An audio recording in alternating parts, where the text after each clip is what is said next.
6 tientos y un lugar donde anclarlos.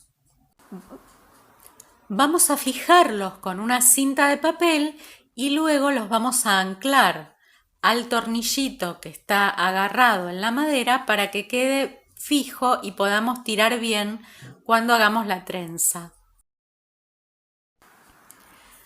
Lo vamos a fijar con otra cinta y los vamos a separar 3 de cada lado.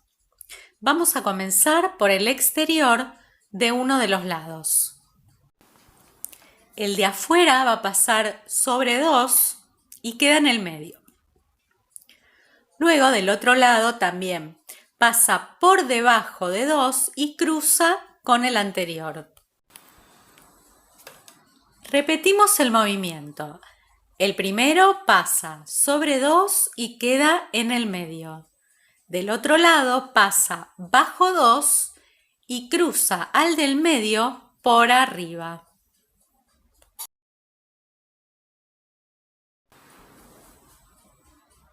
Todavía no se aprecia el dibujo que va a ser esta trenza, pero pronto ya lo vamos a ver. Entonces, recordamos, sobre 2 queda en el medio, bajo 2 cruza.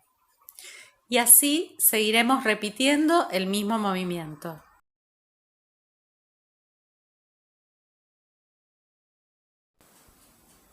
Vamos a continuar haciendo siempre el mismo movimiento y recuerden de ir tirando de los tientos a medida que van avanzando para que se ajuste la trenza.